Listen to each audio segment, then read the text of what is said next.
మరోవైపు ఘోర ప్రమాదానికి ఎయిర్ వాక్స్ పేలుడే కారణమని చెబుతున్న అధికారులు డ్రయర్ పేలి ఉంటుందని అనుమానాలు వ్యక్తం చేస్తున్నారు.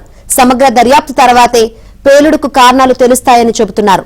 సెల్యులోజ్ పౌడర్ తయారీకి ఇటీవలే ఈ పరిశ్రమలో డయర్లను తీసుకువచ్చినట్లు తెలుస్తోంది.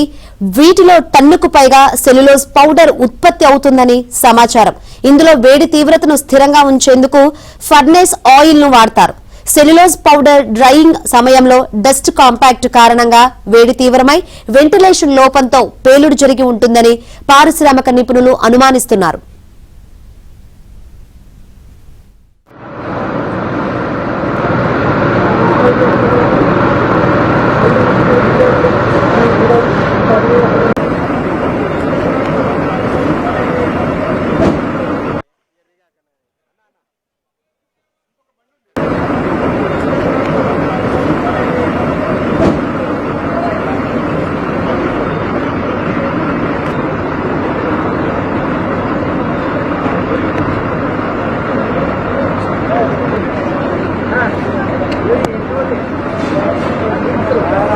నాకేం కాదుగా